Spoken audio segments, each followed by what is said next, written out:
Are you satisfied with the brutality and the outcome it gave you at Christmas party on the Pro Wrestling Network?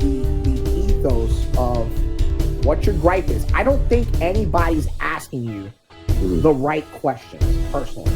I'm not trying to justify your verbiage or your had the same views of Ridgefield Park and the quote-unquote Mecca, right? Here's the thing.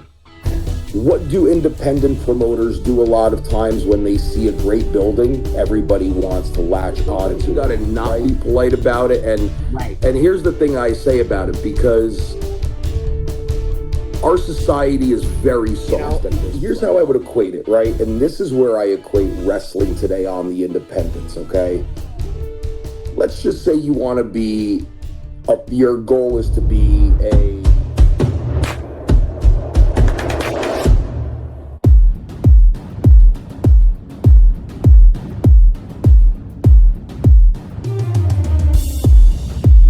people in professional wrestling, on the independents, even to a degree on television wrestling, as we're now calling it more and more and more, are legitimate.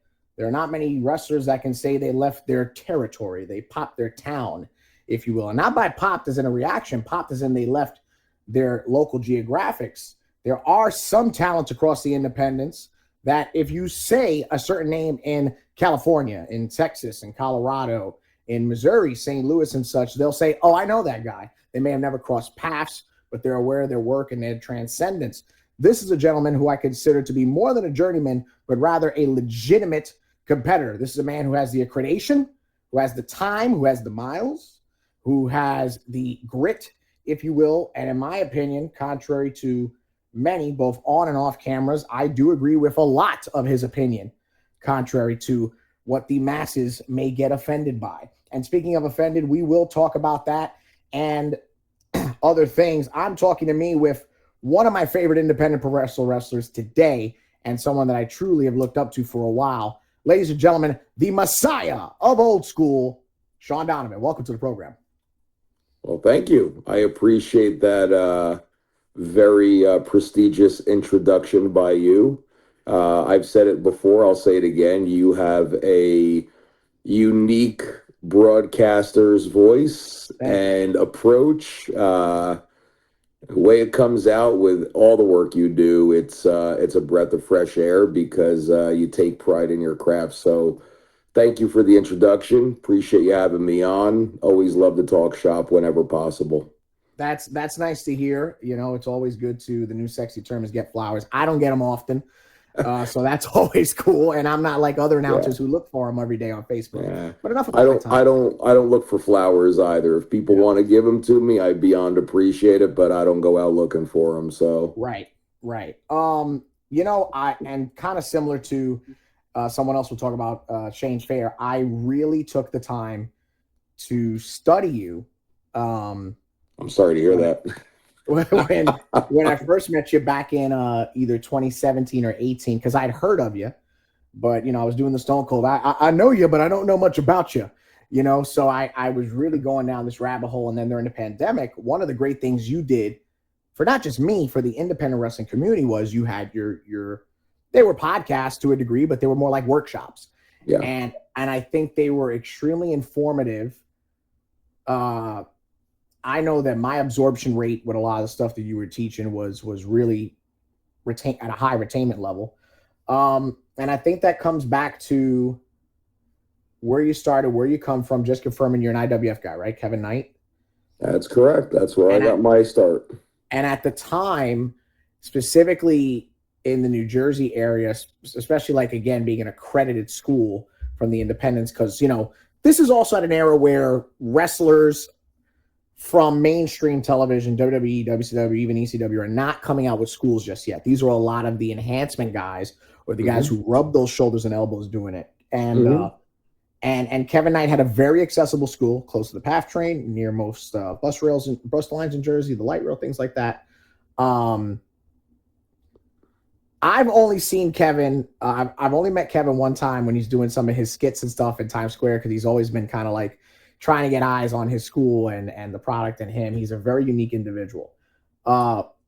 Unique is probably the right word you could use when it comes to Kevin. So Yeah. Different era of wrestling when you're getting in. You're coming in post Monday Night War, pretty Yep. much.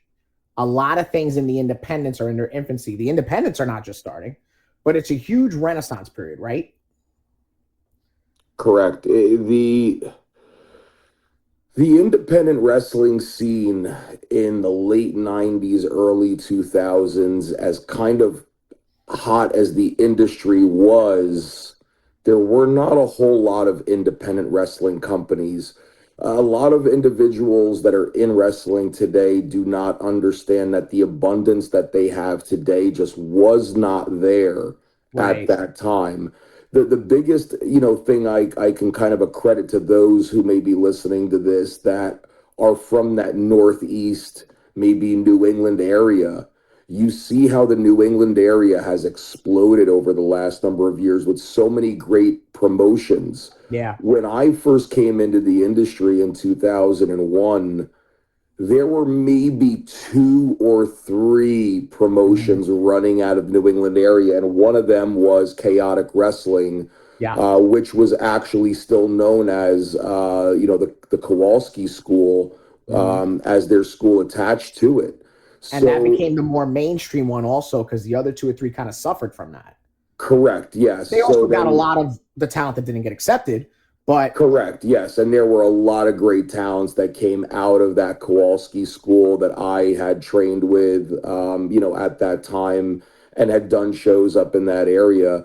The Northeast was kind of known as the hotbed, but to a degree, still were not as many well recognized promotions running. A lot of them were just really what you would call spot shows, like these right. small shows that would just pop up every now and then. I mean, you still had the major players in the early 2000s, which was you had Jersey All Pro Wrestling, you had Ace Wrestling, you had Mhm. IWF was running, but not to that scale. You had NWA New Jersey that was running. That was Ricky O, right? No, Ricky O was JCW. NWA New Jersey that ended up turning into NWS was two old school, call them Carney promoters, Dapper Johnny and Gino Moore.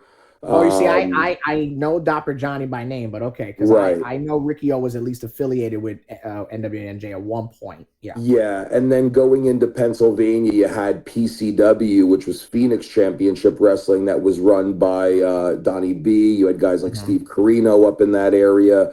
So, you still had your Monster Factory, you still had your ECPW with Gino Caruso, but really, those were really like it.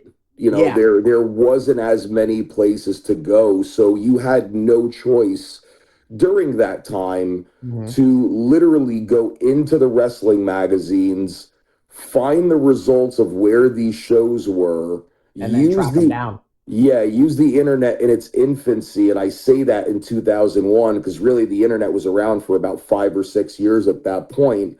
Yeah. Or yeah, you had to go into the magazines and find the addresses of where these upcoming shows were. And as a young performer trying to get out there, you just had to take the chance and make the drive. There was no phone number to call up the promoter on your old school wall phone and Yeah. say, hey, can I come help out at your show? You just had to drive and hopefully you could meet somebody and hopefully network that way. So, where the young talent today really has an easy tool at their fingertips with Yeah. social media messaging. Back then, it was a different era, and not to take away the talent today, but I think the talent back then, because life was different, there was a lot more drive from a lot of those talents to really get out there because they had no other way but to do it that Right. way. So it's kind of just like promoting an event, right? You can use social media all you want, but you got to pound the pavement. You got to hit the Mhm. town. So The yeah, other it was. thing you bring up too, that Mhm.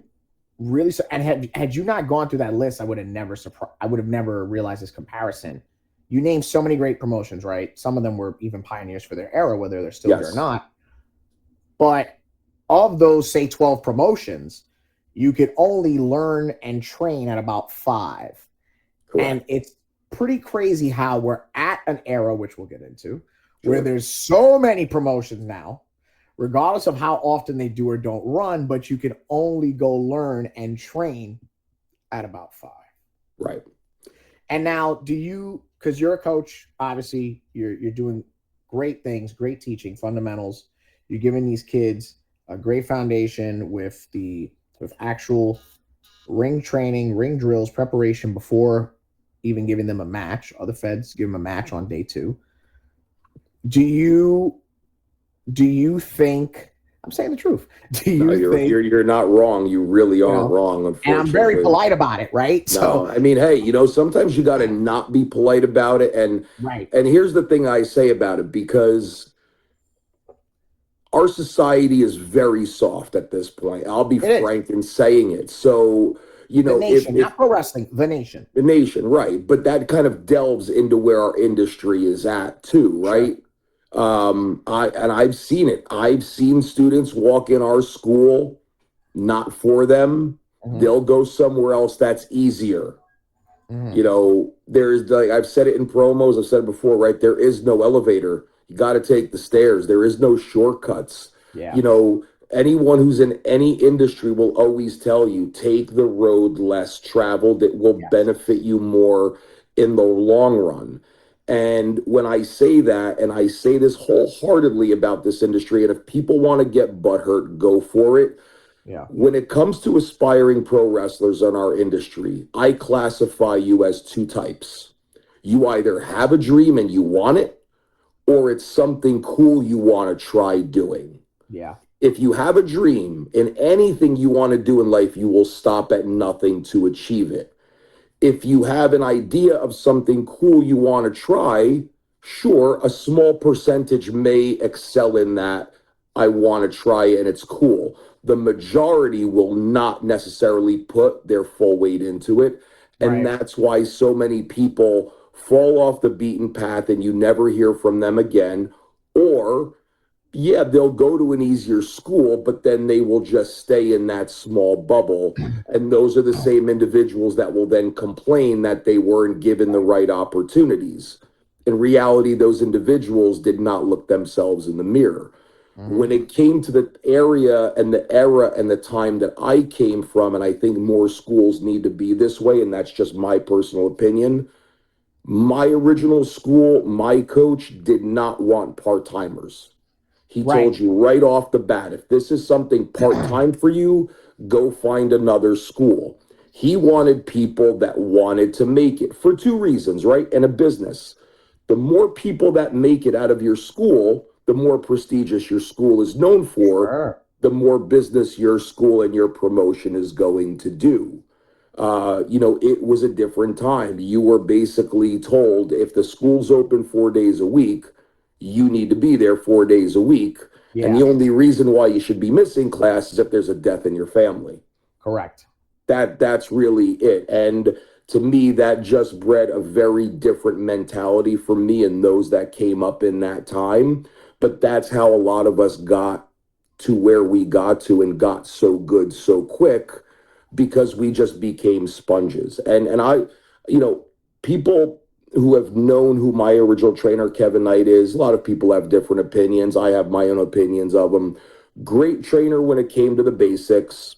When it came to business strategy, But, still a great trainer in the basics. But a lot of my business side and psychology side of the industry was taught by guys like Chris Candido and Balls Mahoney and Dr. Tom, who would frequent our school for seminars, scouting, and guys like Chris who just wanted to come up and get a workout and would just literally show up in his Sergio Tacano sweatsuit, take off his fanny pack, and would just jump in the ring with everybody, and then would just sit and talk to us for hours till 1 or 2 in the morning. So, undeniable knowledge there. And you sat there and you listened, which no matter what era it is, not everybody's going to do that, because going to your point, you might plateau at, all right, I did the 4 days. I'm tired. I got to get up in the morning for whatever. No. You're there sitting, listening to them. Yeah. And at the same token, right, then you're getting on the road, then you're going to shows where a lot of these guys are on, and you get to sit in the locker room and you get to listen.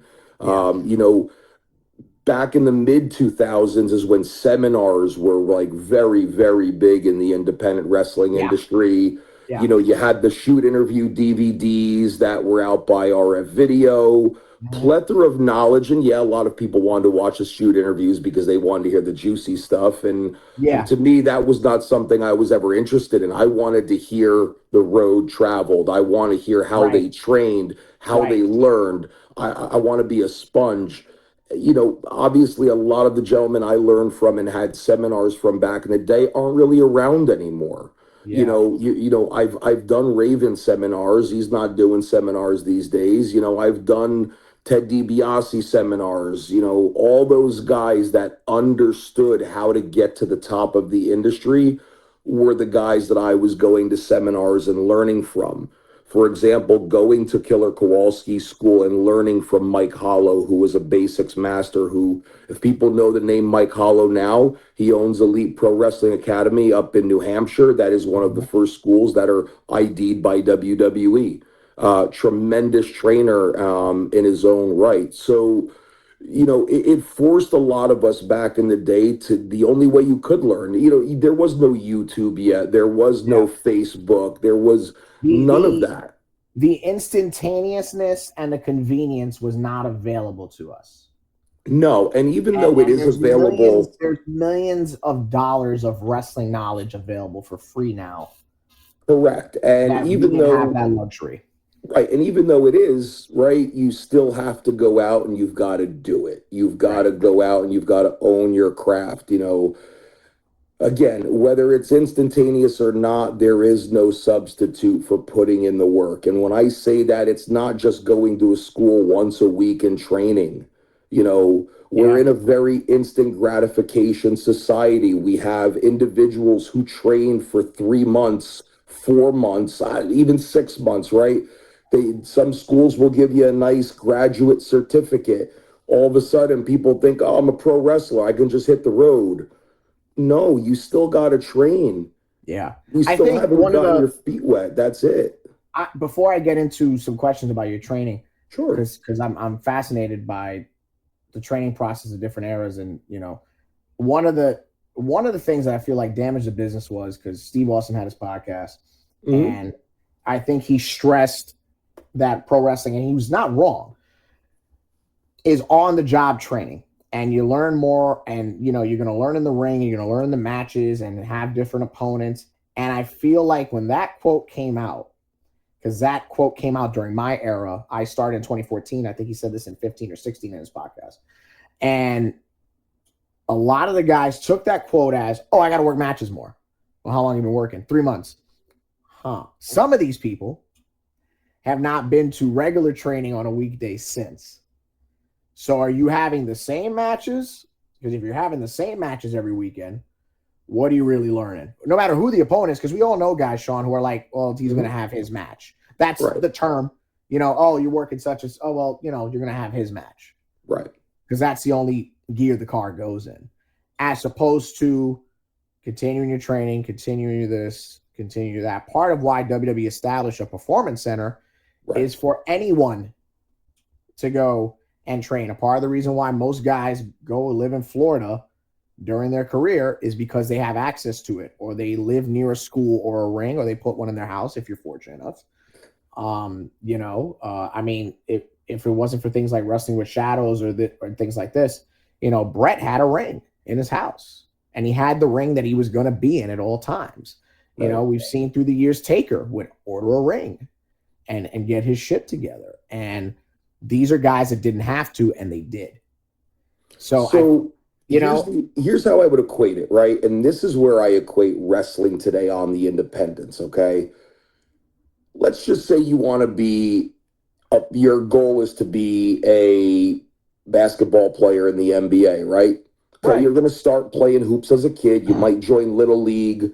You might try out and make your high school basketball team. If you become good enough, hey, you might make it to an accredited college and play there and have a potential to be drafted, right? No different than playing football, no different than playing hockey, right? Right. So here's what I'm gonna throw it out at people, right? Why is it in the world of professional wrestling, you don't have to practice and train, but yet somehow you can make it on a show, embarrass yourself in front Right. of whatever it is, and all of a sudden think that you are going to just make it to a national television company? Right. There's no substitute. You have to train. And this is where wrestling is, it pisses me off because this is where wrestling gets a bad rap and gets disrespected, right? There are more shit wrestlers in this industry than there are good ones. Sure. And you can tell from the moment they walk into a locker room, how they act, how they dress, what their gear is, are they in shape? All those things go into being what's supposed to be a professional industry, and we get a bad rap for it, right? Yes, in the beginning, sure, you're going to have to do those shows that are not so great because you Yeah. need to get repetitions, right? But it starts from the ground level up. We've all said it. Find the legitimate schools that are out there. Do your research. Who are the coaches? Where have they been? What have they done? Does their school look professional? Does the ring look safe? All of those things, right? Then find out what the training curriculum is and then go from there. And yes, I Right. understand. Yes, you do have to get repetitions on live events, but it's when you are ready. Right. When you're ready, when you've had your first pro match after the right amount of training, if you have the right coach that's putting you in that position, then when it's time to get out there, then you start making your way around. Yes, are you Mhm. going to have to work people on your level? Sure. Are you going to get the opportunity to work people that are more experienced than you? Yes. Will you get to work some name talent? You might. Everything is a learning process, but Right. if you try to jump the line and you start developing this ego that you don't need to train, honestly, shame on you because you Right. never stop learning, right? I'm doing this 2 decades and I loves to still train. I love to get in the ring with my students and learn from them, teach them, try something new. I love getting in the ring and training with people that are more experienced than me and learning different techniques and things of that nature because that's how you get better. That's how you make your matches on shows better and different. Sure, your first day of training, if you go to your school and the first day they're showing you how to do a cutter and a Canadian destroyer, you're probably at the wrong school, Yeah. right? You know, pro wrestling training is not easy. No. People think it really is. And when I've seen people who have joined our school, and I can tell people right off the bat, I've been doing it long enough, I can tell you about how long they're going to last. Some will surprise me and they stayed and they kudos to them. The majority I've been spot on about. And I tell individuals who come to check out our school, it's not my job to find out from you what kind of physical shape you're in from a fitness level. But if you want to join and be a pro wrestler, I will give you some tips of what you need to do to get started. Give yourself 30 days, depending on your fitness level, and be realistic because I want individuals, when they do pay that money and join, to have the best possible chance to succeed. Right. I'm not going to be that old carny trainer who sees money in somebody that I'm just going to take their money from them. That's not the right way because And you that's also not, touched on something with fitness. Sorry to cut you off, but yeah. you'll get these guys who they're like, I lift this, I bench that, I'm on the treadmill 2 or 3 hours a day, and then they hit that ring, baby, and it's true, that ring shape, that ring cardio There is no substitute. is just as legitimate as our industry. Correct. You've seen boxers have said, who have tried pro wrestling, said, no, I'll stay a Yeah. boxer, right? Yeah. And don't get me wrong, there are individuals who've been able to translate into that process. And I always even tell our students, There are certain exercises you can do that will get you as close to ring shape as possible, but there is still no substitute for actually getting in the ring and doing it. There's so many different things that are involved that individuals don't realize. Sure, you can say, "Oh, I can do this because I watched it on TV." That's Right. great. You might have an idea, but you'd be surprised how many people get in a ring and, "Oh, I can run the ropes. It's easy." And then all of a sudden they try and it's really not that easy. Right. And again, that's where schools, if they're the right schools, they will build you on a foundation with a legitimate curriculum to build you the right way and to do it safely. Because again, telling people, and I've seen this on independent wrestling shows, guys who are not in great shape and they're trying to go 10, 12, 15 minutes and they're gassed after Right. 5. And then here they are late in the match and they can barely pick up somebody safely. Look, we all know the cat's out of the bag, right? What we do is predetermined from a Right. story standpoint, but what we are doing in there is legitimate. It is physical. People can get hurt. Lives can be lost Sure. if you don't take care of the people you're in the ring with. And that's something that actually just sticks in my craw when I'm on certain shows or I even see clips online, and I'm just like, how in the world did someone let this individual in a wrestling ring? You know, Right. that just I just don't understand how this industry can be made to look very foolish, but yet every other sport is considered legitimate. Right. I truly believe you have to be an athlete to do this. You have to be in physical shape, and yeah, I mean, sure, you can come into a school and say, "Oh, well, I can bench 350 pounds, I can squat 500." That's great, but can you hit the ropes for 5 minutes straight without falling down and blowing up? Right. Right. It's Which is it's a a different thing different altogether. style. Right. So, when it comes to training and it comes to wrestling schools, the coaches have to take their curriculum seriously, but the individuals wanting to learn have to take it seriously too, right? This is not, yes, it should be fun, but this is not the wrestling friends and fun business. This is the wrestling business, right? At the Right. end of the day, as a professional wrestler, yes, your goal is where you want to make it, but it's a business. You Right. need to treat it as such because the goal is to make money. Right. And I have the saying with a lot of my friends in the business where I say, I love how pro wrestling all of a sudden becomes a business when somebody finally wants to do business. You know what I mean? Because There it's it like, is. no, it should be business all the time. I'm not saying have a stick up your ass and walk around, all clenched and stuff, but it is business at the end of the day, right? And you're We're here to hired for a draw money. service. Yeah, and you're hired for a service all the same.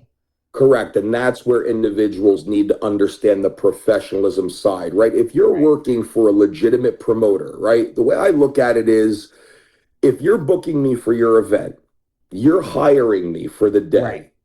You're my boss for that evening. My goal is to come into that event and do what is asked of you that you're looking to get across from me or my match on that event. Now, will I have ideas on how I think we can get there? Sure. I'm going to present those the right way to the promoter or the individuals putting that show together. But ultimately, if the way they want it is a certain way, okay, with my knowledge and experience and the other person's knowledge and experience, how do we achieve that goal? That is the goal. Within that, yes, you're going to have certain outliers and bullet points. You have a time for your match. Stick within those times. Don't be that guy that you say, "Oh, I've got 8 minutes," but then you just clearly disregard that and you go 10, 15, 20 Sure. minutes. And then you ruin the show for the rest of the other matches because you thought it was okay to do that. You're here to do business at the end of the day. Maximize your minutes. A promoter tells you got 6 minutes, go 5.5. Give them 30 seconds back. It'll actually pay off in the long run if you Sure. do business the right way.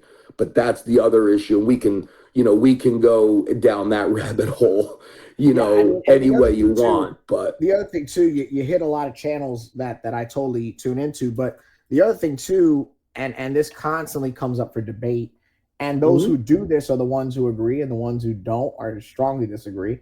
mhm. When I get booked, and I'm very realistic in my bookings, when you book me 30 days in advance, 60 days in advance, XYZ, the moment we have agreed on the fee, because that's the part that people want to leave out the fucking conversation. The moment we've agreed on the fee and the date and the time and the venue, because I can get there, it's public knowledge, I don't drive. Okay, I can get there. We're good. Cool, right? My booking has started. I'm aware I'm not a wrestler. I am not a draw. I say that to people. It's maybe overly realistic, but I am not on the poster. I am not an attraction by any means. The locker room may feel good that I'm there because I might facilitate the story they want to tell that evening. Okay. But what I'm getting at is between sharing, liking, commenting, and again, I'm not a wrestler. I'll even be nice and not call it a promo, but you get that match card video out of me. And if you've promoted enough matches, I'm going to do it on your go home week. Why on your go home week? Because now I'm selling your card. So yes, indirectly, you may not be on the poster. You may not be a main draw on the show, but what you are hired to do is to enhance the event in the other ways that you are booked. Sure. As an announcer, as a backstage announcer, a commentator, whatever it is, you are 100% right. The moment you get that date, the booking, everything, it is now your responsibility as a brand for yourself, whether you're a wrestler or commentator, promoter, ring announcer, to promote the event you are on. That means sharing the poster, sharing the match graphic, along with the poster, sharing the link where people can buy tickets. If you are a wrestler, who cares if there's no story to your match? Cut a promo and create one. Right. You can create your own scenarios in that promo, getting people who may have never seen you before get to understand who your persona is. If you don't cut a promo and you don't share, maybe there's somebody out there who knows who you are that had no idea you were on this show. Right. And sadly, it happens more often than not. When I work promotions, sometimes I'm added to a private group chat. And I cannot tell you the amount of times I have seen posts from the promoter getting on people about sending promos in or promoting the events.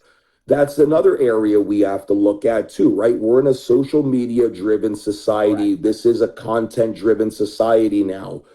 If you want to be a pro wrestler and you want to get yourself known, why wouldn't you put as much content out there about yourself and your bookings as possible? How can you legitimately be a professional if you're not promoting your brand? If you don't have any social media presence at all and you're a pro wrestler in today's society, what are you doing? Right. Again, are you playing pro wrestler or are you trying to go out there and get it? It's totally up to the individual. To me, and I've had conversations with promoters too. I've told people, if you book a talent on on your show and they barely promote your show, they don't cut a promo, do anything, right?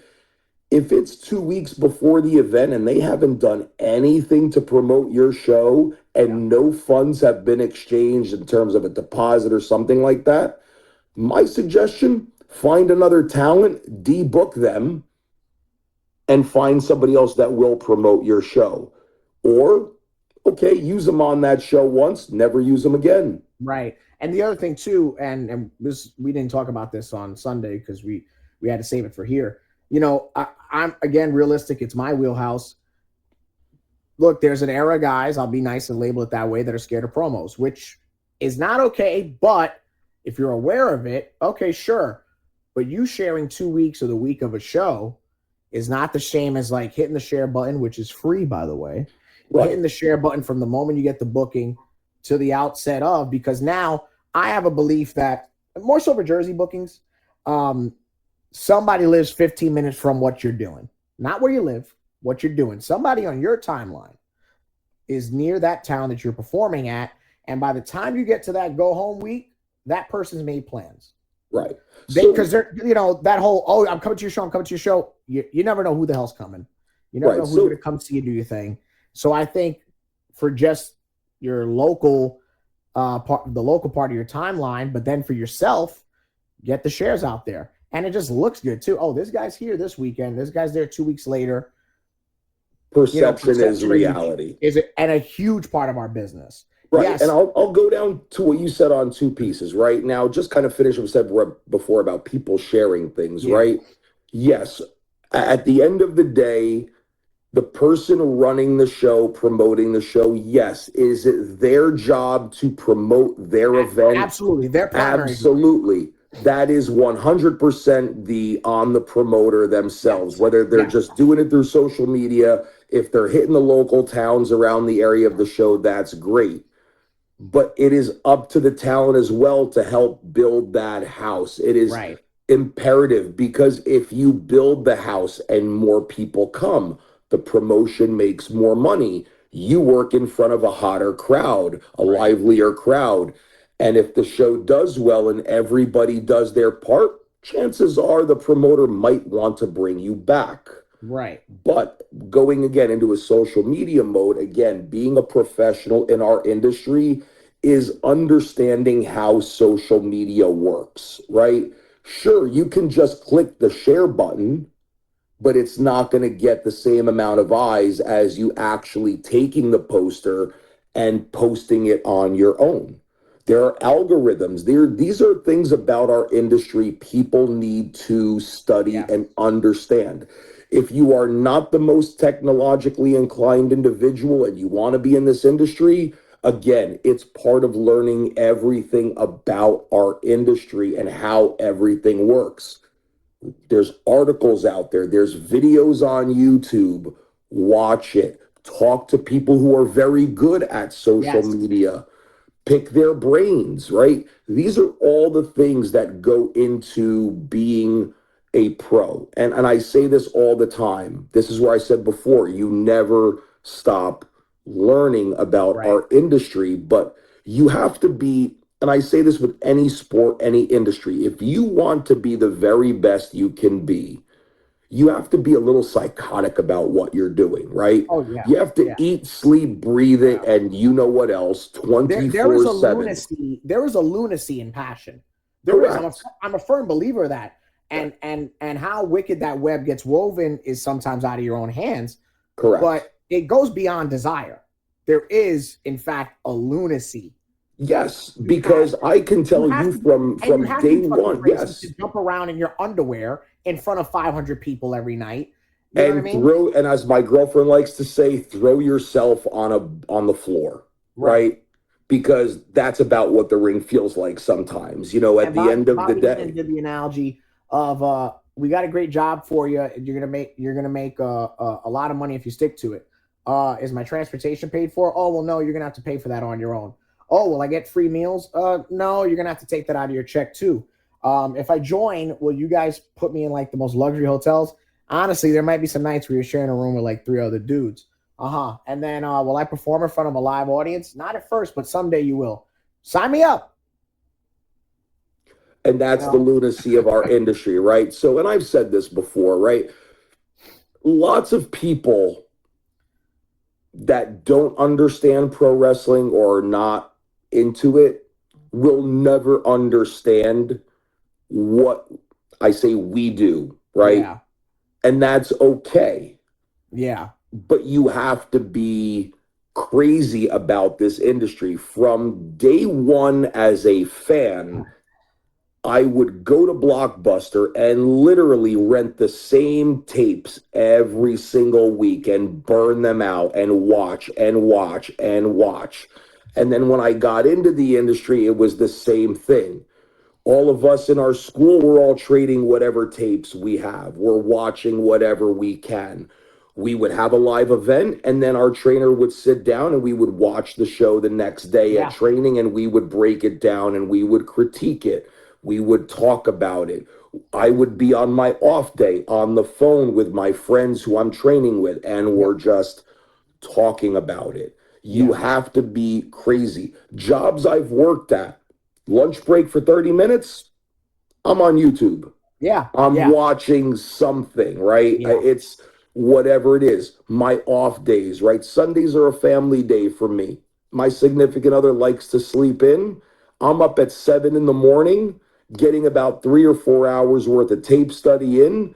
So that way, when that person gets up, I have that day to spend with that person, but I got my time in, right?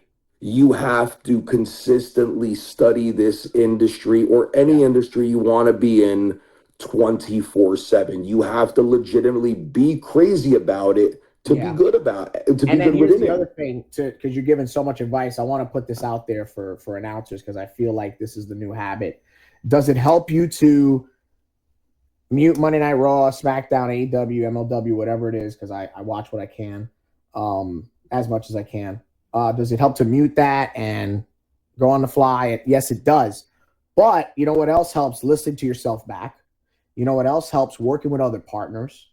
Because I'm going to say something I've probably never said out loud before. I shine the most when I have a combative partner. When I have a Jesse or a Heyman, that's where I shine the most, because that's kind of where my foundation is from the tape study standpoint, right? Those are my roots. That doesn't mean that I can't give you the news Walter Cronkite style of a Michael Cole or a Corey Graves, but when you have that combative person where it's like news radio and you get hot, it's compelling. So I think working with other partners, hearing yourself back, because also if you're calling Monday Night Raw on mute by yourself, who are you jousting with? Are you that symbiotic where you're turning into Split and you're talking to Teresa also? Are you that out? You got to be aware, because you might be getting a lot of reps in, but what are you lifting? Well, are you getting quality reps in? That's the other part too. And let's go down that rabbit hole for a second too, because again, part of our industry, and I guess, again, not every company or promotion has the top of the line production or even commentators or things of that nature. But again, what are we doing here in the industry these days, right? We're seeing a lot of places who probably even shouldn't be running shows, right? We're bringing on commentators who have never done commentary before, have never done or taken a broadcasting class.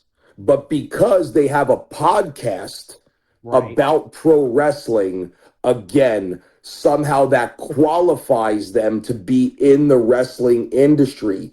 Shame on that person, but more so, shame on the person running the company, allowing these individuals into the industry with absolutely zero experience in any level of the industry. And I will say this wholeheartedly, right? Because I'm doing a podcast now myself, right? 80 to 85% of wrestling podcasts are just fans who are armchair quarterbacking, thinking that they understand the industry because they watch interviews or read dirt sheets or watch Monday Night Raw or AEW Dynamite, whatever have you. But all of a sudden now they're qualified to be a commentator on a wrestling show. Good Lord, man, have you heard some of these people on a microphone? It's like they're talking with M&Ms in their mouth. The charisma is like, it's like the charisma they have is like of a deaf mailbox. Half their verbiage is foul language. Right. So again, where have you gone to study your craft that makes you qualified to be a broadcaster in wrestling? I'm not saying that there are many places to go to be a wrestling broadcaster, but you can go to broadcasting school. You can take public speaking courses. You can learn about the industry, like you just said. learn how to maybe try and commentate with the volume on mute, right? Right. These are all the things that are dumbing down our industry as being legitimate on the independent level. And that you could have the greatest match on the independents. What Sure. could kill it? Horrible commentary, right? Absolutely. I have had matches that are very good. And again, I watch it back with the commentary and it's just foul language filled. He hit F in this with this and this. I'm like, where's the story being told, right? Again, we talk about professionalism. And we talk cold matches. How many shows do I ever have a commentator on that actually comes up to the talent and says, is there anything you would like me to get across in your match? Do you have a name for this move? What's the goal of the story of your match so I can help enhance it, right? No, these guys just get there and they sit behind a microphone and they think they're Gordon Soley or whoever they are, and they're not. And I'm sorry to be very brutally honest, but that's what needs to be exposed in this industry in order for us to become legitimate, right? It has to be legitimate on all fronts. Yes. Right. Especially because you just said it has to be legitimate on all fronts, right? Because this is going to offend people, and even it might offend you. Everybody says wrestling's so hot right now. Television wrestling's very hot. Do I think it's reflective of the indies? I don't, but I think the awareness of the indies is the highest it's ever been. Correct. Yes. Right? And they're coming in. It's like you take your kid to Disneyland and then you take them to Rye Playland. You're talking apples and oranges, right? So if you take your kid to WWE and then you take them to an indie show, depending on the age of the kid, they're happy to be there, but they're like, oh, this isn't Disneyland. That's what I'm getting across. And a part of that convincing, a part of that presentation, that legitimacy is some of the things you've touched on. The ring and its quality, the dressings, the aprons, the curtains, all that. The entrance, guardrails, no guardrails, the venue itself, the lighting, the commentary, the ring announcer. You've seen it. You've been around the ring announcers in the shorts and the Hawaiian shirt and this and that. All of that stuff plays the part of the perception and the acceptance, the selling and the registering.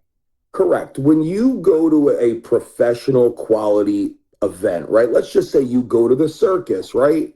Yeah. If you walk in and take your seat and you just see a farm animal covered in shit walking around the whole area, you're like, what am I watching? What is this, right? You see the ring that's supposed to be lit on fire for the lion to jump through is just hanging off a string, right? It doesn't look professional. And this is where, again, we are at a time in our industry where, let's just face it, right? You've seen the videos of some of these places out there, right? Anybody today can go on High Spots and buy a ring. Sure. Anybody can rent out a VFW hall for a couple $100, put a garbage bag on the door and say that's their entrance, right? Right. But you have to look at the overall setup, right? When you walk into an arena for WWE or AEW, you see the professional looking ring, you see the lights, you see the guardrails are straight. There's not a hair miss. There's guardrail covers. There's a nice entranceway with a ramp. All the seats are lined up perfectly, and there's an ambiance to it. It's the same thing when you go to an independent wrestling show, whether it's in a recreation center, a VFW hall, a high school gym. All of that matters to that paying fan walking in that door, especially if it's their first time. They've never seen a wrestling ring before. Make sure it's set up dead center. It's perfect. The ropes are taped correctly. The ring is flat. It's got a nice height. The aprons are on nice and tight. All the chairs around the ring are evenly done. Right. The right amount of chairs, and they're all straight. There's not a crooked chair to be found. Even if you don't have guardrail covers and you have guardrails, make sure they're professional quality and they are set up and straight correctly. If you have concessions, make sure when that person walks to the door, you can smell the hot dogs and the popcorn cooking. You have professional individuals at the front door taking tickets. If you have performers selling merchandise, they have the merchandise table set up. You have the cameras are in place, the music's at the right level. All these things make a difference to the paying customer. And then after that, once the butts are in seats, now it's up to the talent, the quality talent to deliver a show that builds to an incredible main event Right. that's also potentially left with a cliffhanger, maybe Yeah. to draw people back in for the next show. These are so many, and it's the same thing inside the ring, right? It's not about the moves, it's about the small details and the story. It's the same thing in the setup. It's the small details that go a long way to build an incredible show, right? What looks worse on a wrestling show when it's match 3 and that apron is starting to droop Uh-huh. and nobody notices this? Right. Right. I mean, And I come and I on guess here. because of the way I was trained, it got to the point where when I first started, because it's funny you bring that up. If I didn't tie that apron the right way, I got my ass chewed. And it got to the point where it's not that I didn't want to learn, I was afraid of the ass chewing, so I'd avoid it. And then on a day it was,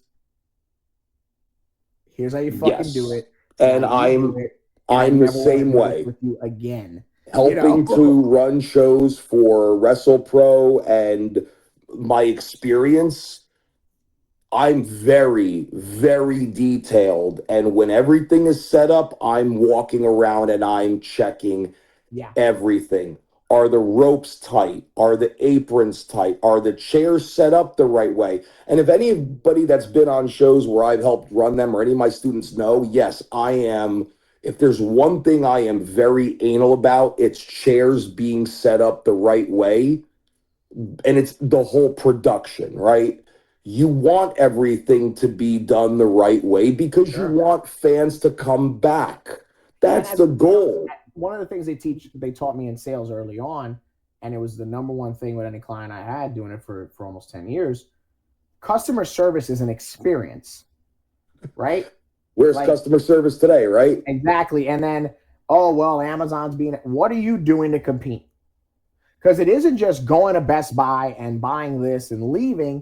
There's people who are like that, right? Because there's times where I'm like, I'm gonna go to the store, I'm gonna get my shit, I'm gonna go. Then there's people who they want the education on it. They want the talk experience, as we call it, because they want to buy it there. Yes, there's people who just take the education, they order it on Amazon, whatever. But if I go into a store then, there, and now, and I have it, why would I, depending on the experience and the knowledge and the presentation you gave me, why would I then leave? Correct. And why would I then wait I went to the store, I wanted this, you told me all about it, and I'm going to go against you and order it for a $5 difference? Correct. Yep. Yeah. I can tell you, I understand where you're coming from. In my shoot job world, I worked in high levels of management and retail for 17 years. So I understand how sales work and how it translates to our industry. Everything matters. Visuals matter. The right presentation of the product matters. Yeah. All of that is such a key piece. And then when you have the meet and greets with the professional wrestlers, right? There's an old sales tactic that is called transfer of ownership. When you put the product in their hands for them to feel it, it's no different than that fan going up to that wrestler, meeting them, shaking their hand, and being up close and personal with them. That is a transfer of ownership. When you are in the ring performing and you interact with the crowd, that is transfer of ownership. Whether you want the fan to boo you or cheer you, you want them invested, you want them involved, right? That is what you're looking for. Are you going to get that with the very green wrestler off the bat? No. No.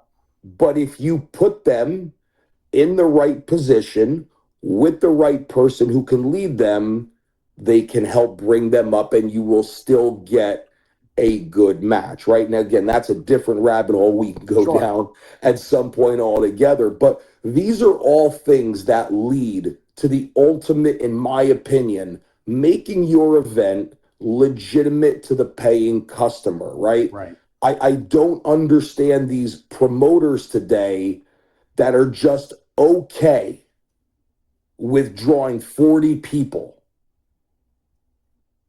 If you're drawing 40 people at $20 a ticket, chances are you probably don't have performers on your show that are getting paid correctly or getting paid right, or you have wrestlers on your show that probably should not be on that show. Right.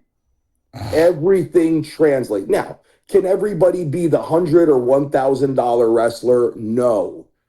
But there are still good quality talent out there who want reps.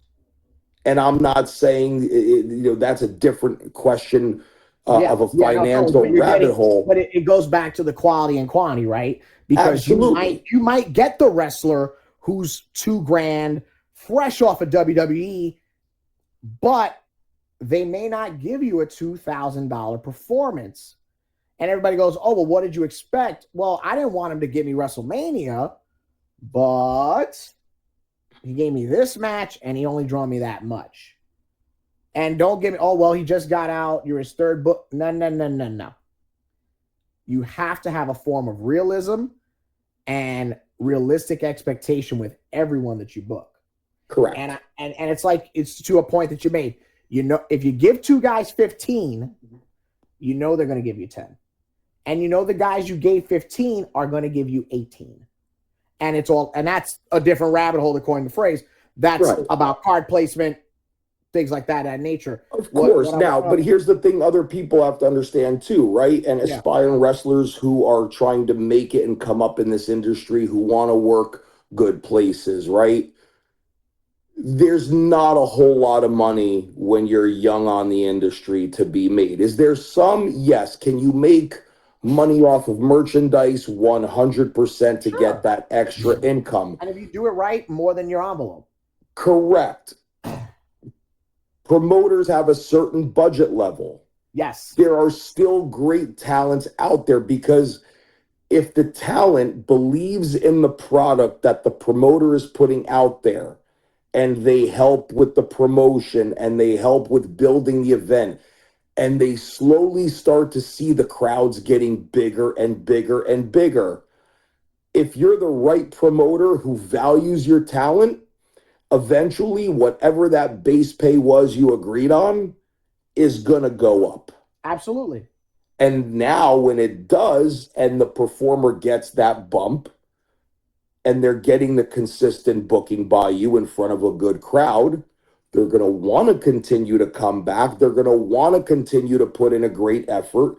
And if you're a promoter that likes to do stories and getting people invested, that talent is now learning how to work stories. It's a win-win for everybody involved, right? You can't just be that wrestler out of the gate that says, oh yeah, I want $100. Right. What have you done, right? Because if I'm a promoter and you tell me after being in the industry for 6 months you want $100, I'm going to say to you, well, if tickets are $20 a pop, can you guarantee me 5 butts in seats to value that $100 you want? I don't know if you are, don't know if you aren't, but I can't take you at your word, face value right there, unless you have some longevity in time that shows me you're a draw. But by all means, try to prove it. But that's, again, we have to be very realistic in a quote unquote unrealistic type of industry. But again, that's another rabbit hole. To echo something that you brought up talking about announcers, and this is just kind of like, and you will tell who is absorbing this message in one direction versus another. If, first of all, be aware that announcers, unfortunately, just like talent, are expendable. Get but only so comfortable. And also know that you might be able to do everything, but know what you're the best at. Because listen, it's out there. I never say things like this. I have been a commentator. I have been a ring announcer. I've done the backstage interviews. And I can tell you which of those three I am the best at. And I'm best at a table, at a headset. I'm not saying I'm the best. I'm saying where my talent shines the best, my ability is at a commentary table. Sure, if your ring announcer is sick or unavailable, I can go in the ring and I can give you my best performance, but that's not for everybody. Correct. We are at a point where you cannot plug every backstage person in commentary, every ring announcer in commentary. I think the talent and those involved, and I get it, in a pinch, what are you going to do? But that breeds an animal that you weren't ready for. Correct. And I think that's something that talent and promoters alike have to be aware of. Yes.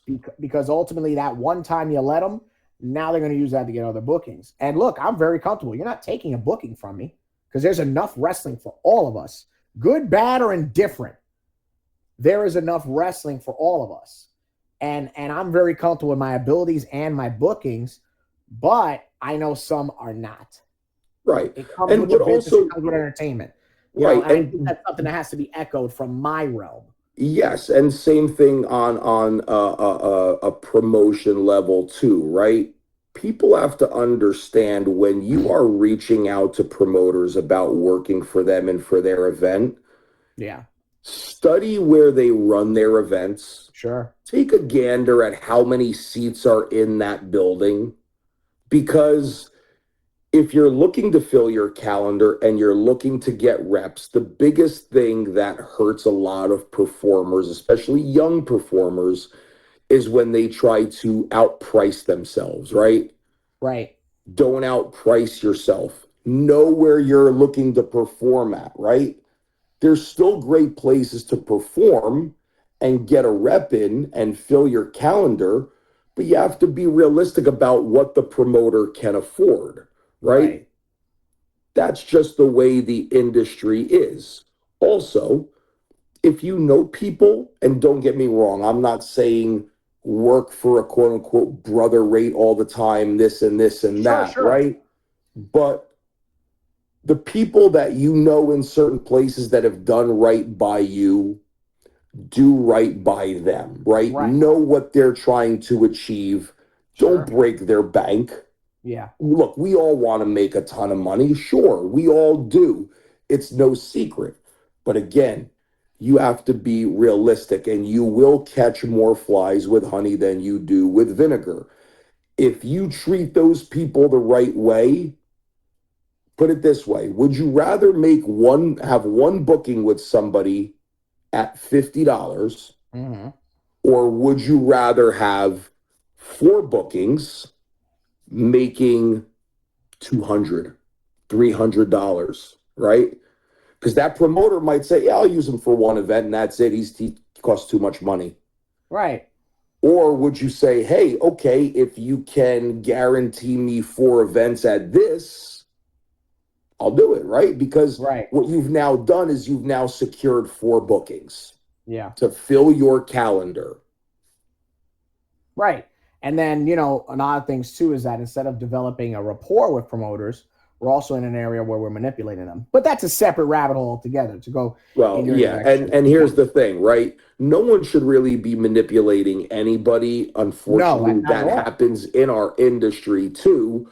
But again, I digress on that one. Like you said, that we can do a whole other episode on something like that. I want to get back to rather all the way at the start of this.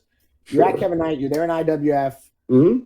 How long in your training before your first match? And what did you? I asked this of everybody on the show.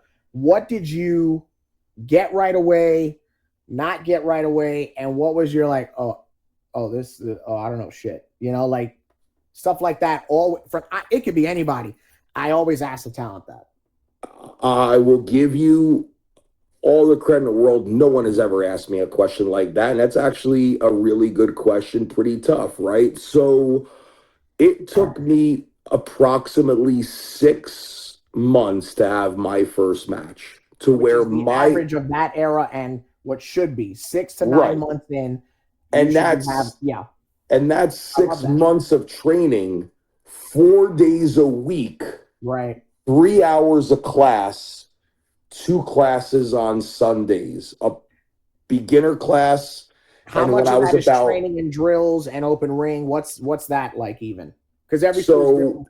yeah, absolutely. So our classes were all drills. There was never such a thing as really open ring. We Sure. also had a Sunday advanced class that a beginner could not go to unless they were invited. And it was consistent drills, cardio, conditioning. And I say this because I would never put our students of today through this training. My training early on still stemmed from where my trainer was trained from and Right. part of that old generation, right? Every class was a minimum 200 squats, Yep. 100 push-ups, 200 jumping jacks, go do a mile around the building, come back, we're going to do wind sprints, this and this and that. Then you get in the ring, which is like 45 minutes to an hour later. Now you're just going through bumps and bumps and bumps and bumps and bumps, and you're hitting the ropes for 3 minutes at a time. Once you're done with that, okay. Now we're going to start learning chain wrestling. Now you're going to start learning the basic fundamental spots in a match. And you wouldn't progress to the next part until you got that part right. And I'm not just talking about hitting the move right. I'm talking about footwork, positioning, ring positioning, how you shoot somebody off correctly, proper placement in order, because if you are not in the right ring placement, and let's say you give somebody a hip toss, if you give them a hip toss and they're too close to the ropes, they don't have the ability to get up the right way and be able to turn and then safely be able to take the next move. This was all building for that 6 months, 4 days a week. And were you still, this is the era of when you got up from a bump, left leg first, right? Is correct. that still very prevalent also? Yeah, absolutely, yes. Yeah. And other ways, there's different flavors these days today too. Sure, but sure. Eventually that's something you learn as the fundamentals, and it goes one of two ways, right? Eventually you break that habit or it stays with you forever. But that was a huge thing in my training because, again, generational, like a recipe, it's passed down. Right. But that wasn't something that evolved. So I had to. I always ask. Yeah, absolutely. Guys, like, oh, left leg first to get up. Were you in that? And same thing, just dawned on my memory too. The first 2 weeks of my training, I never even got in the ring. Yeah. I was learning how to do everything on mats first. Right. Because safety first. So yeah, what I struggled with very early on was psychology. I was learning the moves, but for some reason I was having a hard time of how you put it all together. Sure. But eventually it takes time. How long do you think that took you? To be very comfortable with wrestling psychology, a couple of years, maybe even 4 years at the very most. I'm very happy with such an honest answer. Sure. Yeah. And I would say one of the things that I will say, like you got wrestling, which you never get wrestling, but I hope you understand. Like compared to when I started, like, oh, it's shit's making sense now. About 6 years in. Yeah. And that's 6 years of consistent shows, training, learning. The other area I wasn't very good at in the very beginning was promos. Yeah. I did not have, I have no problem. I've said this on other interviews before too, right? I was bullied very heavily in school. I was the overweight kid. So I didn't have a lot of confidence, but wrestling gave me a certain level of confidence because I was in a safe space with people that were like-minded that wanted to do this. So they helped me. And I learned from my cousin who is and has done stand-up comedy for well over 20 years. He's the one that told me about a company called Toastmasters, which is a public speaking improv class. I went and took that for 3 months to learn how to speak. I invested in myself. And even though my promos And weren't in your great, confidence. correct, even though my promos still weren't great, I was able to get past that shell and be able Yeah. to speak in the ring in front of a live audience. So those to me were the areas that I struggled with. And when I had my first match, and I actually went back and watched it recently, you could tell it's my first match, right? I'm very worried about making sure that I did everything correctly, that I really did not try to engage the crowd. Right. But again, that's just part of the learning process. Lucky for me, I had a good dance partner in that first match who was basically a natural from a personality standpoint and already had about 6 to 8 months ahead of me in training And to help guide me through Eddie that. Kingston? Because I saw That that is, post, right? yep, that is Yeah. correct. Yeah, And yep. how far along was Eddie at that time? About 6 to 8 months probably ahead of me at that point. So, and Eddie is an incredible person Yeah. to this day. Yeah. You You still know, have a rapport with him? um, no, and not on a bad way. He Right. decided to move on from Kevin's school, I would say maybe 6 or 7 months after my first match. Okay. He was there with a couple of friends that were training there. And when they left there, they went to train with Mike Quackenbush, which helped start Chikara. Shikara, yeah. And Eddie was a true pillar of foundation for Shikara for a long time. Correct. Yes. And, it's funny. The very first time I did extra work for AEW during the pandemic, when they were filming in Daly's Place, was legitimately the first time I had seen Eddie literally in 20 years. Please tell me that Our story. careers had just gone in completely different directions, As they but do. said hello to each other, had a great conversation for a little. Yeah. And like everything is in wrestling, it's like you saw each other yesterday. Yeah. And very happy. And that's another thing that young wrestlers need to understand, right? Stop being selfish when it comes to your peers, right? Everyone gets to the dance at different levels in their career and at different times, and some may never make it. But please be happy and genuinely happy for your peers. Stop with the bullshit brother this, and then you're burying them behind their back. If you know people are good, just spread good karma to people. Stop wishing bad. Stop saying, why him, not me? Okay, what did this person do to get there that you didn't do? Right. Just be happy for people, because the more you spread good karma, the more it comes back to you. And, not to get into anything specific, but I've always been of the mindset, treat people right, because it's that old phrase, you'll meet the same people going up as you do on the way down. Yeah. And if you meet those people along the way, trust me, it will come back to you in the right way. And it has for me in different platforms, in different opportunities, and in different levels. So just treat people right at the end of the day. No one says you got to be best friends, but treat people with respect at the end of the day. But also to the same level too, please understand, and I say this to all wrestlers of all experience levels, this is a work. It's not real. We're here to do business. We're here to entertain fans. We are here to do a job. Know what your match placement is and how you are in that role to help build to where the show is going. Right. Yes, it's an individual sport to a degree, but it takes a team of people on a show to build the house. Right.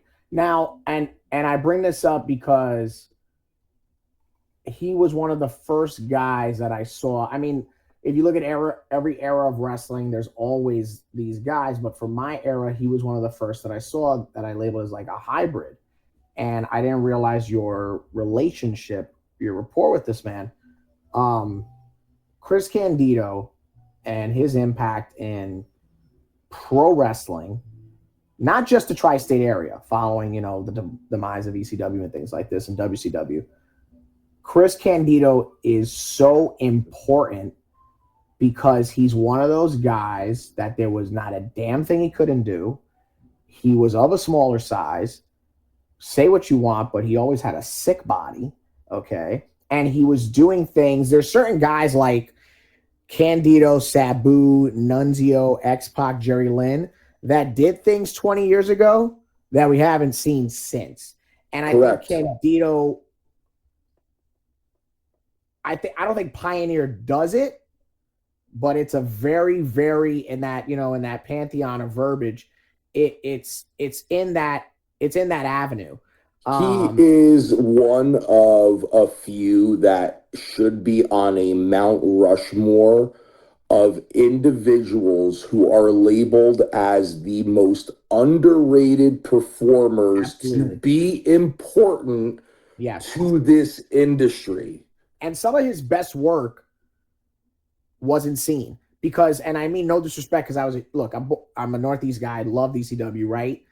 When it finally clicked and he kind of just did the black trunks with the diamond and the knee pads and the patent leather boots and was doing the back in black and showing off him turn up to 11, so much of that fantastic work was seen on, but only such a level. And I think that's my gripe, because even if you're like, oh, but then he went back to WCW and he had all these great matches with such and such during this era, that wasn't the platform it should have been at the time. Oh, but he was a body Donna. Yeah, but we only talk about one singles match of him from that era.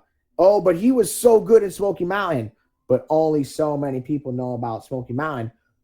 But everybody who's a student of the game knows Chris Candido. Isn't that something? Correct. What an anomaly. Yes, 100%. What was he like as a trainer and as a mind? Because, fun fact, X amount of weeks before his passing, Chris Candido was going to be the head trainer of the old Ace Academy on Sip Street on the 3rd floor in Union City.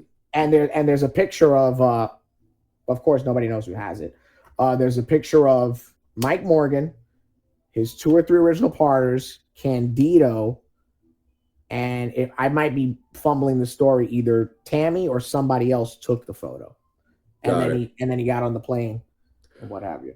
So he was supposed to come back from that TNA taping and work the deal. Right. So Chris was very influential to me and a number of other people in the early parts of our career. Of course, anyone who knows, Chris passed in 2005, right? He was very big from coming to my school from, I want to say, about 2002 to about 2004. He would frequent our school because he's a New Jersey guy. He did not live that far away from West Patterson, and there were times he would come up to the school by himself. There were times he would drive up with Balls Mahoney because they were all, again, living in that same area. Chris wasn't necessarily a trainer per se, but the biggest thing I learned from Chris was I credit him with giving me such a love of learning how to work on the fly. Yeah. It's not really done much today because it's not really taught. I feel young wrestlers, of all wrestlers, need to learn how to work on the fly, because if something goes wrong in a match that you've put together, and God knows people have put together matches A to Z, if you get lost, you know how to get back to where you need to go. Chris was so good and so fast and so crisp. He would just get in the ring with us, lock up. He would call this most incredible elongated spot on the fly. And even if you screwed up, he knew where to fix it until you got it right. Right. He was also very good about just telling stories. And he would always say to a lot of us, you may not understand what I'm saying to you now, Right. but at a certain point, whether it's in the car, in a match, in a locker room, the light bulb's going to go off. Mhm. And he was just very giving with knowledge because he loved the industry. And as YouTube started getting bigger, and I got to see a lot more of his work that I had never seen, whether it was fan cam footage from ECW shows to just independent wrestling shows that he had appeared on. I understood in those matches, I could then tell where he's literally just working on the fly and calling this stuff as he's in the ring. Right. People don't realize how good he was. I never got to work with him on a show. My partner, Danny Moff, has. It was one of his first, I think, his first singles match. Wow. And I'll let, if you ever talk to Danny, please ask him about that match. The story behind it is incredible, that you would almost think it's not believable, but it actually is. But kindest person you will ever meet, who was just a fan, who loved the business. And he was so unique. And very funny you bring him up, because I was just talking to my students a couple of months ago. You know, it's funny when you watch matches on YouTube and that match is over, or that whatever you're watching, it always gives you the next suggested thing to watch. You can really go down a rabbit hole on that. And I just happened to put on a match and it had suggested. And it was Chris Candido against AJ Styles, some indie show, I think in like Arkansas or Tennessee. That sounds right, because that's where AJ was doing a lot of stuff after WCW. It went like 15 minutes. And I'm telling you, this building probably had no more than 80 to 100 people. And Chris is working this match like there's 5,000 people in there. But that was the standard of an era, right? Yes. Like, and when Eddie Guerrero went to Ring of Honor, he didn't relax. Correct. And I get from the standpoint of maintaining the miles and the compression on your body, but there was an era of wrestler that there was a standard, and whether it was 50 or 5,000, you didn't go below that standard. And I think that's why, say what you will about their work rate, to a degree, but I think that's why at the 90s version of the indies, that's why guys like Bundy, Albano, and all those people were constant fixtures on the indies, Valentine, Beefcake, because say what you will, they brought the television level energy. Correct. You know, and Chris was no exception, like a lot of great talents of that era. And that is how I approach my matches. That is how Moff approaches matches. When we team, that's how we approach our matches. We don't care how many people are in the building. There is no such volume control on us of, hey, let's take it easy. Right. No. To me, that paying customer deserves 100% of every ounce of your ability to go in there and entertain them. That's a mindset that I still have to this day. The last thing I'll say about Chris, and I've said this to young wrestlers too, the biggest piece of advice he ever gave me and a few others in a locker room in Wildwood, New Jersey, when they would do spot shows there, he always said, do not take yourself seriously. Take what you do inside the ring seriously. Chris had no problem as a heel getting and putting egg on his face to make the baby face look incredible. And yet here we have wrestlers today my character wouldn't do that. Yeah, yeah, Oh, I can't look weak like that. yeah, yeah. I wrestled in a Tinkerbell costume on a Halloween show With above average legs. and a pretty good bust too. So, Not well. anyway, but It's funny because my current gripe with the tough man mentality is remember when heel wrestlers would get slapped and they would sell that like the ultimate disrespect, and then Ricky Morton like taught women how to slap because if you do it right, kind of revealing the magic here.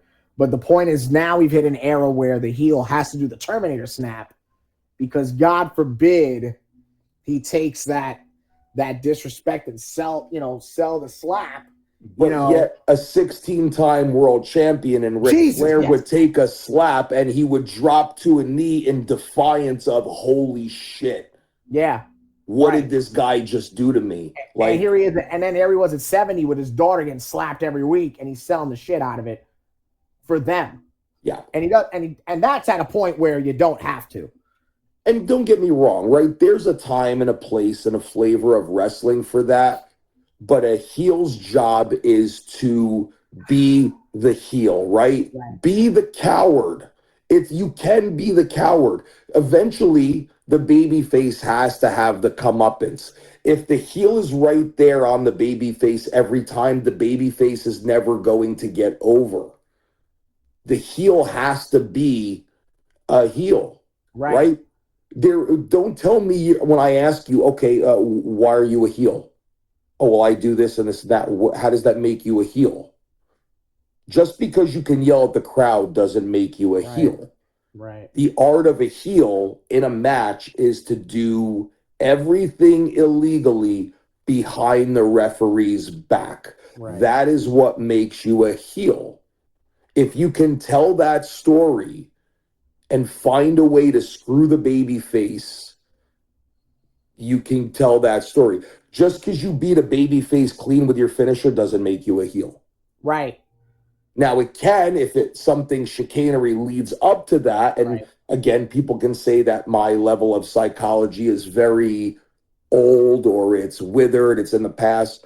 Wrestling psychology never gets old. The basics do not go out of style. Right. You can go ahead and be that strong style heel all you want and do all these crazy moves.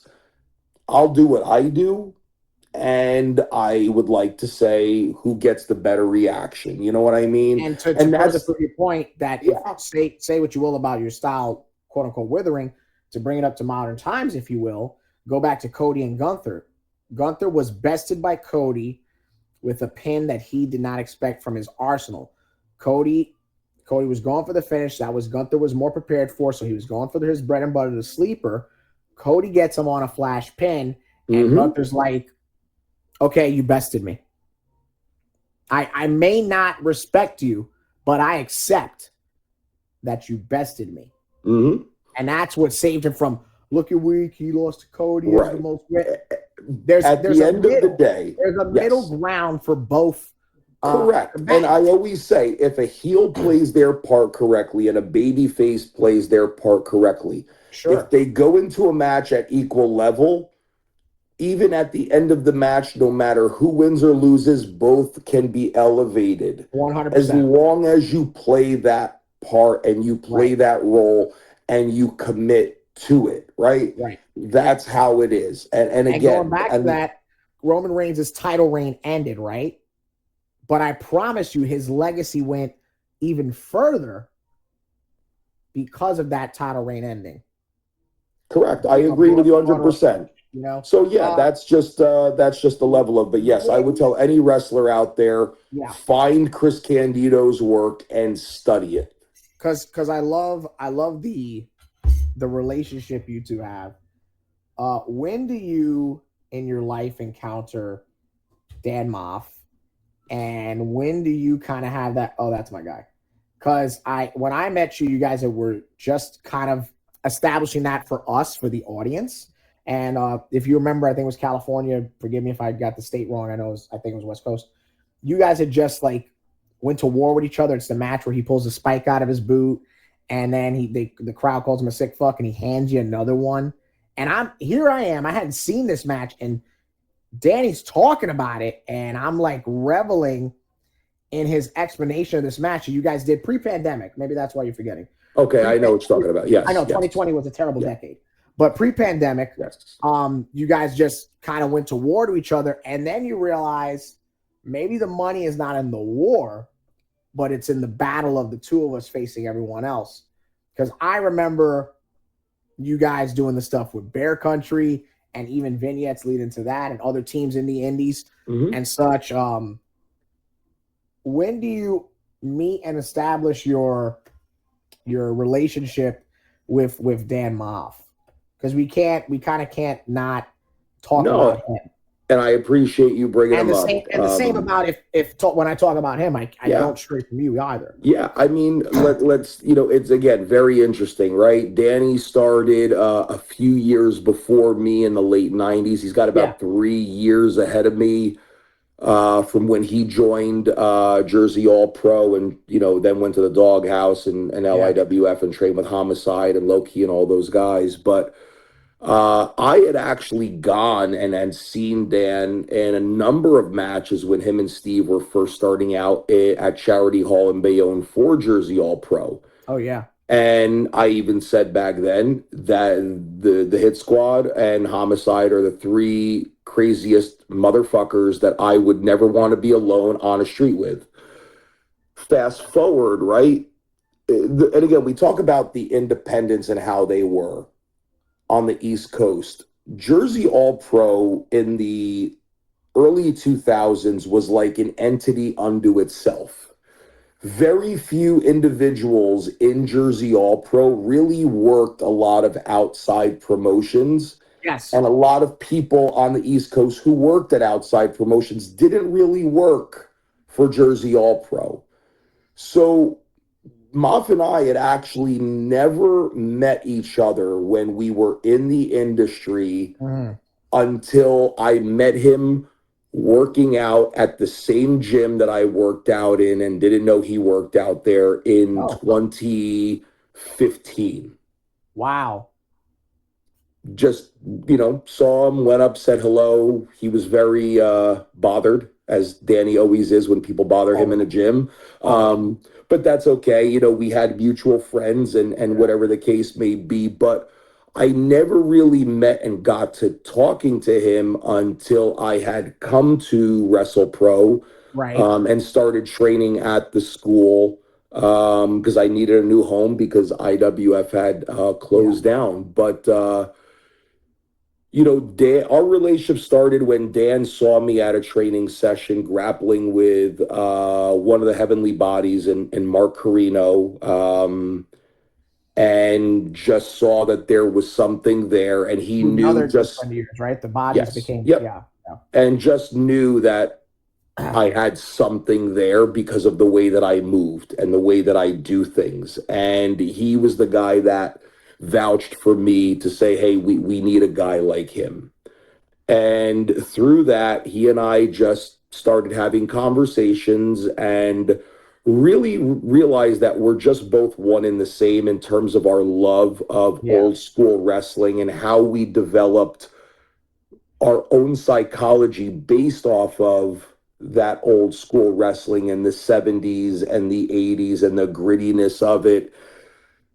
And then we had wrestled a couple of matches against each other, and we were at a WXW show together.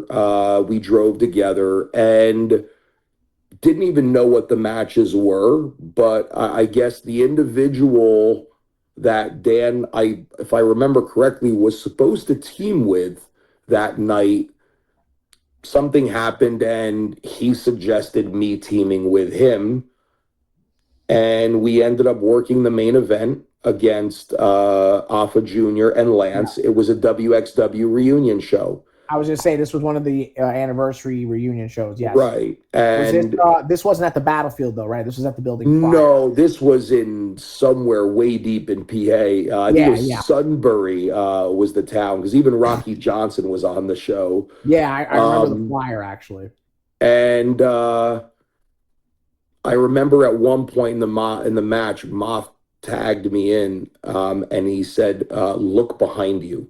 And as I'm getting in the ring and I turn, Sika is standing up, clapping. Didn't know what it was about, but whatever the case may be. Went through, had a great match with them, came to the back, and I remember uh, Sika talking to Moth, and I came up to, like I would always, show respect and just asked if he had any advice if he had seen the match. And he gave both of us great advice and really appreciated the old school style. Yeah. Didn't really think anything of it. And we were just working out together one day at that same gym. And he just said, what if we teamed? Like, Right. I think that'd be different. It'd be cool. I said, okay. We tried it and just magic was there. And I think it was because the fact that he and I started really gel in our personal lives as friends. Yeah. And that's just where it grew. And it just continued to grow and grow and grow. And the more we became friends, the more we developed that in-ring chemistry as well. And that's where it took us. It took us all over the East Coast to Chaotic in Massachusetts, to Rhode Island for XWA, to California for Chic and PCW. And that's where the whole Spike thing came into play there. And then Danny, got the opportunity to be re-signed by Ring of Honor just before the pandemic. Yeah. He was signed to an exclusive contract, which means he could not work the indies anymore. Yeah. So obviously that led to a 2-year hiatus with the industry being nowhere in 2020 and only just starting to grow legs again in 2021. But, he was kind of just in a mode of kind of doing his own thing. I was back doing my own thing a little bit. And it took a little bit until literally through some, again, we talk about how you always pay it forward and be respectful of everybody. One of the gentlemen from the Now, who was at the time working for the NWA, had put a bug in somebody's ear with the Crockett Cup coming up. Yeah. And reached out to us and said, hey, do you have a reeler matches like that we could send? I'm the technologically inclined individual of the two. Yes. And the Crockett Cup was the first time we had teamed in a couple of years since the pandemic, but also because that was legitimately my second match back from having knee surgery and being out for almost a year. But that just started the wheels turning, because that match was like we hadn't even stopped teaming. Sure. Just the chemistry was there. And I said, we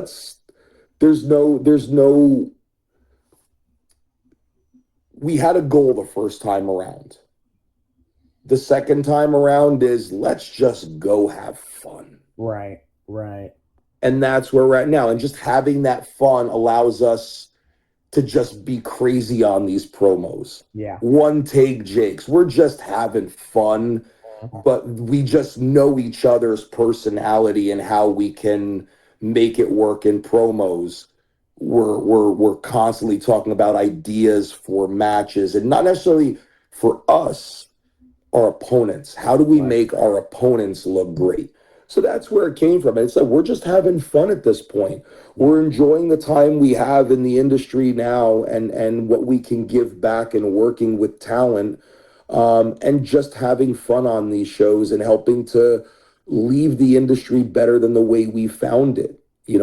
I consider Danny and I journeymen in this industry. We're not necessarily household names. We know it. I mean, Danny is more of the name than me, and I say that with all the respect in the world. No, but I think there is, in fact, say what you will about the level of it, to meet you in the middle.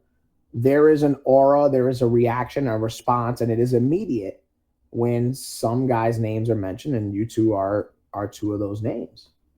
I appreciate that, but I will always say that Danny is a legitimate legend in this business, not just for his longevity, where he came from, where he started, the individuals he has gotten the ability to work. So, and there are days where I just pick his brain on things about psychology, and hey, and he'll pick my brain, and we'll talk about ideas, and I think it just helps make the both of us better. But that's, think that just all comes down to just being, brothers without being blood related. Right. That's just what happens when two individuals just click on a personal and a professional level, and just wanting to see the other do well. And it's genuine. There's From a genuine place. Yeah, there's no back-ended comment or things of that nature. Like, just two guys who want to see each other do well. When he's booked on a show on a weekend and I have a weekend off, we'll still talk. Hey, how was that show? Yeah. What went right? What went wrong? How was your match? And we pick each other's brains, and that's what good tag partners do. You're always in the game, so to speak, trying to make each other better. Teaming. Yeah, absolutely. Before I get into the question, I think that leads from the damn Moff navigation. You want an above average damn Moff story? Sure.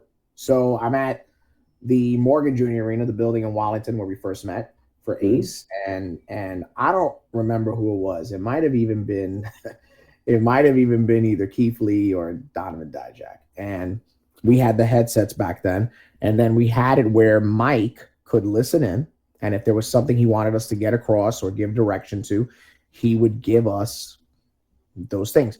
He didn't micromanage us like the horror stories you hear about other places, but if there was something he wanted, he would get it out there. So this is during one of Moff's title reigns and one of his last ones there, and he's coming back, and Mike likes showing guys the building, veterans, and you could do this and that or whatever. So this is during like the third match, and all of a sudden I hear orgasmic moans in my ear. Orgasmic moans in my ear. And Moff and Mike are simulating sex. All right, like a bunch of school children in my ear.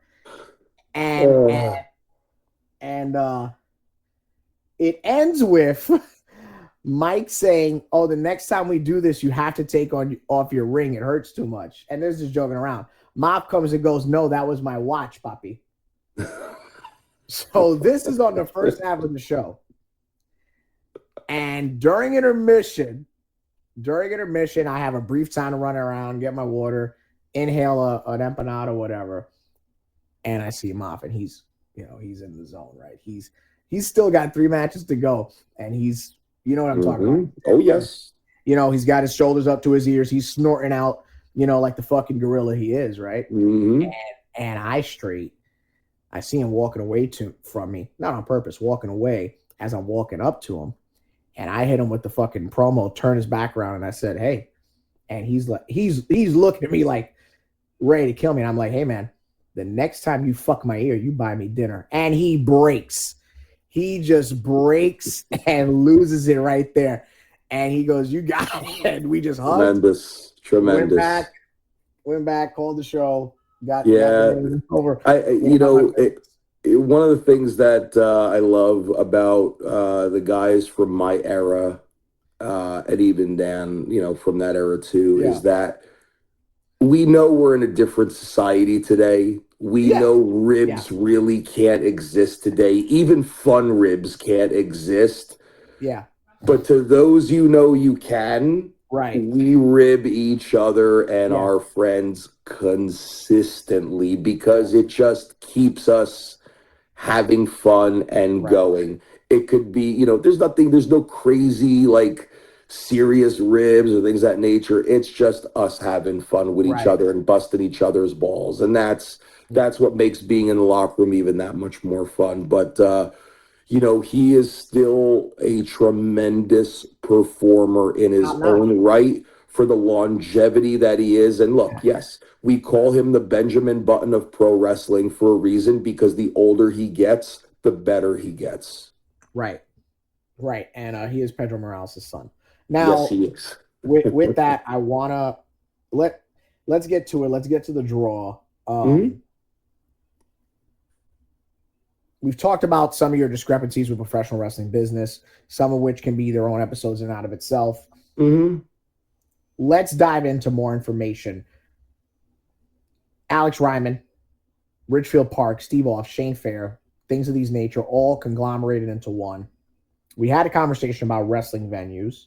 Mm-hmm. I think I'm going to go across the list here. Let's start at the ethos. Is Dan Moff and the relationship the catalyst for your behavior and your actions towards Alex Reiman? Is what is transpiring in front of us between you and Pro Wrestling Magic as an entity, with Alex Reiman at the forefront, at the mask of that ship?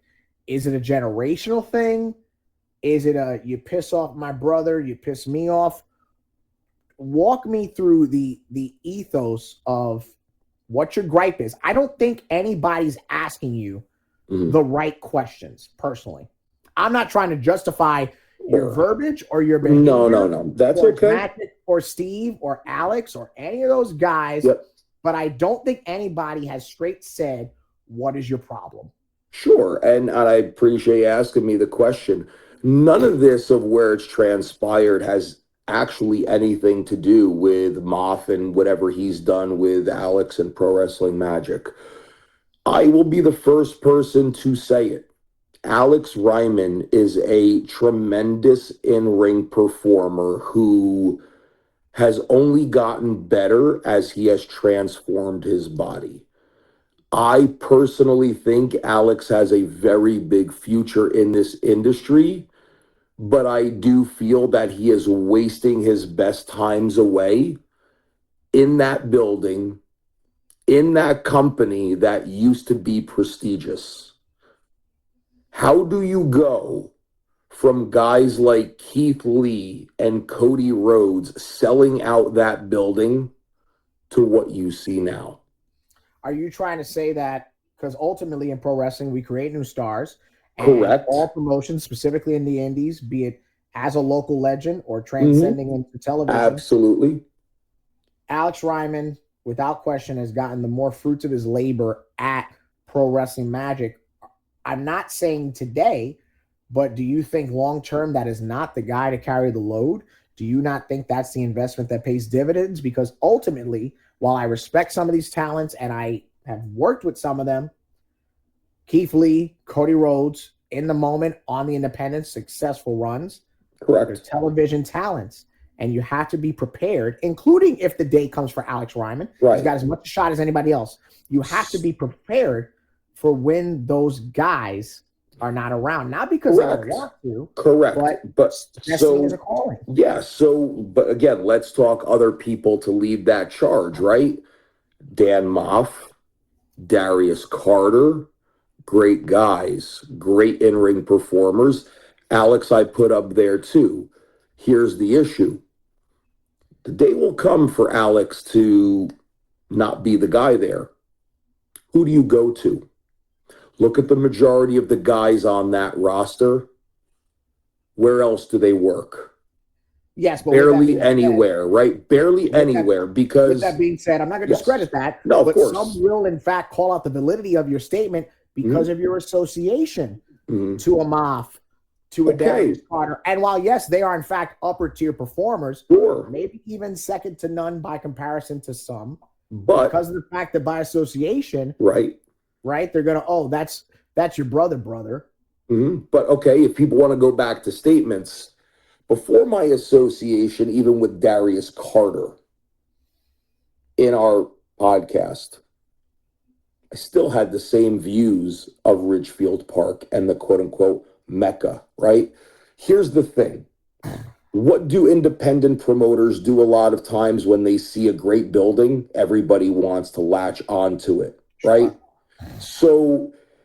if I can see performer A on this show in that building for $20 or see that same performer on another show a week later for $15, why wouldn't I save money, right? The problem with that building is so many people work there of the same name for multiple companies in that building month after month. You water yourself down. And a Are you trying lot to of say that? Are you trying to say that Shane Fair's moniker of Ridgefield Park is not at any way of any value? No, it's a great venue because yes, a lot of good companies have ran there and have sold out that building. But the people that do sell out that building are the people that know what they're doing. If you were to give Ridgefield Park a name that was not the Mecca, what would it be? The dump. What in particular is it about Shane Fair that you're not fond of? I have no issue with Shane Fair. I actually like Shane Fair. In his statements of his passion for that building. He and I can agree to disagree. And that should be like any professional, right? I like Shane Fair a lot. I think the world of him. I think he's a tremendous in-ring announcer. I disagree with calling that place the Mecca. Because if you're going to call someplace a Mecca, you have to have the legitimacy and the legacy behind it with moments that transcend time. That's my view. I don't think there are many great moments out of that building, and that's my personal opinion. Where it translates, and the bigger picture is really not the building. The bigger picture is Alex, right? It started as a fun joke. Just a little bit of back and forth between the two of us as peers. It grew. And it grew. When do you feel the line was crossed on your end? Some are going to easily point out to you in essence, trespassing on a show. Sure. Some are going to easily point out you inserting yourself in a steel cage in many a post-match situation. Sure. For you, yes. when was the line crossed by Alex? Was it social media? The line was crossed when he brought my family into this, right? People should realize in any area of pro wrestling, right? If you're working stories with people or whatnot, never cross the line and bring people's family into it because that's not where that belongs. He crossed that line. So for me, you're right. The incident where I locked him inside the cage, yeah, I crossed that line, but that was a given reason why I had to cross that line. I'm a grown man. You do not mess with a man's family. You do not utter that man's family's name. Now, where it really crossed the line, and I had no idea, was his father was in attendance that night. Didn't know that. But hey, got to take advantage of the situation. You certainly made it a point to address him. Oh, I did. That comments during the match and even after.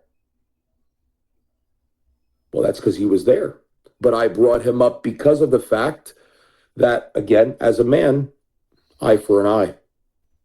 Are you satisfied with the brutality and the outcome it gave you at Christmas party under Pro Wrestling Magic?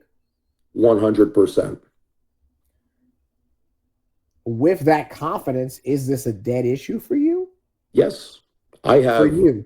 Yes, I have no rhyme or reason to go back to that building.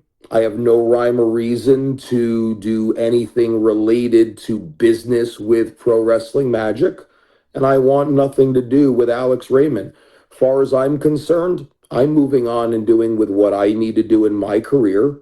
And I think Alex needs to do the same thing. Now, despite the fact that Steve Off ultimately booked you, allowed you into the locker room and said, hey, you have a grievance, let's air it for the Magic Kingdom. You're satisfied with ultimately no winner, no loser, but you're clearly stating in a way that you and Reiman are not equals. Correct. So how can you be satisfied with the no contest ruling?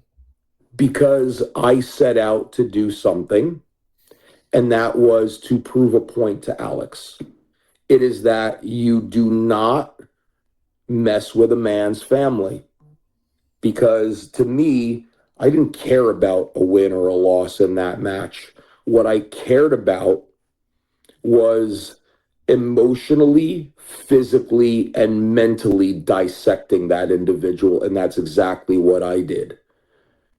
It's no different than fighting somebody out on the street. The only difference was we were not held liable for what our actions would be. Now, I know Alex is a tough customer. I'm bruised up. I'm beat up. I pulled about 70 tacks out of my back. I got a nice cut on my forehead that, it'll heal. But I proved my point to Alex. Now it's a dead issue for me. I wish him well in his future career and whatever he decides to do. And I'm going to do what I need to do for my career. What do you feel, with your expertise, is the future of Alex Reiman's career, especially now that you are out of it? Mm-hmm. And do you see Alex Reiman as a player in the industry, in the independents? Yes, I do. I've seen it from day one. And I have said it in other interviews. I will always put over Alex for his in-ring ability and what he has done to transform himself. Sky is the limit for him, but he needs to remove himself from that bubble, and he needs to go out into that world and ply his craft in front of a bigger audience, because he has the goods. 100%. This is not me putting anything personally there, right? I will call a pro's pro. He knows what he's doing in that ring, and he has the ability to be a major player anywhere he goes. But for you, mm-hmm. the issue, verbally, physically, mm-hmm. has hit finality. Correct. And you're okay with that? Absolutely. And 100%. Do you feel, to kind of put a button on this, do you feel Alex Reiman is worthy of your time for another physical encounter? Yes, he is worthy of my time in another encounter, but it has to be under the right circumstance, and it has to be professional, not personal. The personal stuff with me and him, to me, is done. So if he wants something else from me in terms of another physical encounter, it has to be business related. Well, I can tell you that as a fan, mm-hmm. I'm not okay with that answer. Okay. I cannot speak for Alex. I will inform you that I am trying to get Alex on the program. Sure. This will come up. I'm not going to dance around it. This will come up. And I think that, unfortunately, if that's the ending of the first film, and then we're not going to get a sequel, I do believe that wrestling fans, respectfully, Coach Donovan, have been slighted. I'm not putting that blame on you because, to be fair, I haven't spoken to Alex yet. Maybe this is an issue for him too. We saw him crawl out of the Magic Kingdom. We saw your work, laid it in front of us. Maybe for him this is over, not out of fear, but out of safety, or who knows what. But as a fan, I'm not processing that was the end. And I 100% respect your stance on that. Sometimes in wrestling, the fans don't always get to go home happy. Right. It's no different than a cliffhanger on AEW or WWE when they're furthering a story. What I can tell you the difference here is there is no cliffhanger here. It's over and it's done. One and done. Well, be that as it may, that's something for everyone to process. We're now up to the rapid fire part of the evening. Sure. The one name that I almost was going to wrestle and it didn't come to fruition, the Great White Buffalo question, if you will. One and name. If you didn't have one where the match was set and it didn't happen, the one person that you wish you could have and you think you got close enough and it just didn't happen.